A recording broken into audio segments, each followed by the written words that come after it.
I'm Dan Slaughter. I'm the Chief of Police with the City of Clearwater. That's Slaughter.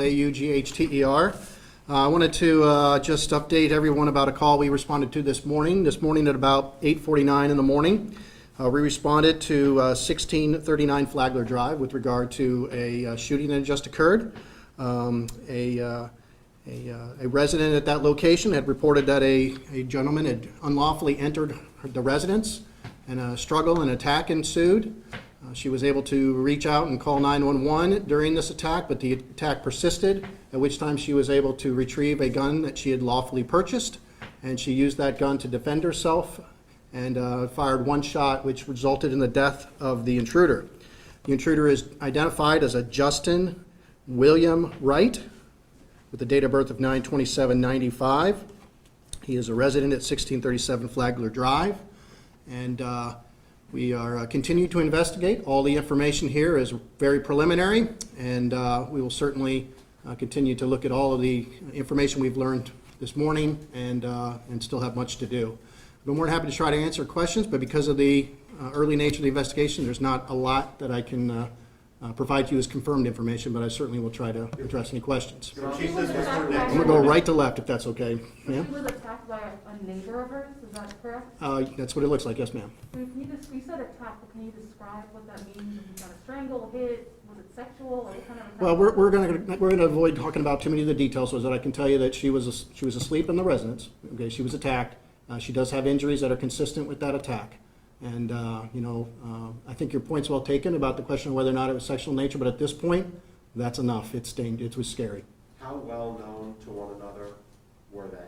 At this point, those are a lot of the details that we're still granular trying to develop and learn, but the victim in this case, hasn't even lived at that location very long. Have they had any interactions in the time prior to that? In the day before or the week before? I think I know why you're asking, because there is some information we are learning about some kind of interactions between the neighbors, and what we're trying to really get down to the details and actually not just have it as hearsay information, but there is some type of conversations that was unwelcome by the victim in this case. When you say that the injuries were consistent with that attack, you mean that they're consistent with what she told you about the attack? Yes, sir. Or they're consistent with the sexual attack? They're consistent with the attack that she described. Mm-hmm. And Chief, you said that she called 911 before shooting, so a 911 dispatcher was on the phone with her during this attack? As you know, the way the 911 call comes in, it goes to the regional 911 center and gets transferred to us.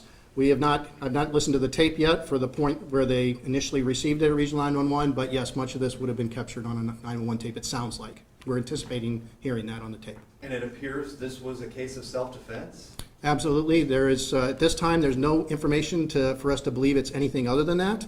But as we're going to really, there's a huge amount of responsibility when somebody loses their life. So of course we're going to, make sure that we go through all of the data, the information, and do all of the investigative work that we need to make sure that recollection is accurate. How did he get in? That we're still trying to determine. He's unfortunately going to be the one that knows that information, and he's not able to provide it. Can you spell Justin's name again? Sure. Justin, Justin. Middle name is William, common spelling. The last name Wright is Wright. Is he known to you guys? I know he's new to that neighborhood, but does he have a criminal history with you guys? We are not aware of any local criminal history. We certainly don't have any documented contacts that we found so far. There is some criminal history of out of state, which is actually very minor, not consistent with what we're talking about today. When it comes to two questions. One is, when it comes to the attack itself, did any of the injuries approach a serious nature? No, the injuries we have are consistent with the struggle, with a fight. Not certainly. I don't believe that it's going to require any hospitalization or anything of that nature. And then how is the victim doing right now, emotionally, mentally, after dealing with this? Good people don't want to have to do this kind of thing to protect themselves, so that she's upset. She's upset. Did she specify whether he came in maybe for her or for something valuable inside her house? I don't believe she knows truly what his motives are, but I do believe that as we continue to do our investigation, once we kind of vet through some additional information, we might be able to provide additional clarity, but I just can't do it today. And does this fall under the stand your ground law? Well, stand your ground, it could fall underneath the Castle Doctrine, and there's certainly Florida State statute specific just to self-defense. There was, the debate between a lot of times with stand your ground is a kind of a duty to retreat argument, and why people who are not in favor of that talk about duty to retreat. There was no opportunity for this woman to retreat. Did he have any weapons?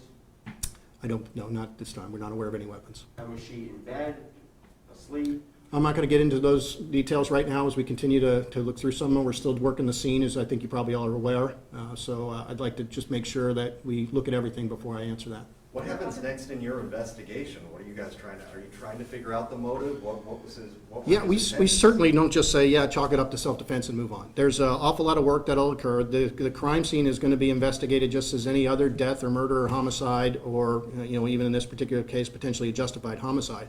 Obviously, there's many other interviews that we'll want to do. We'll want to definitely get into the victimology and the suspect and make sure that there's no information that I don't have today for you, that we make sure. We'll attend an autopsy and look at the trajectory of the bullets and the handgun. We will do, there's a lot of work that goes into this.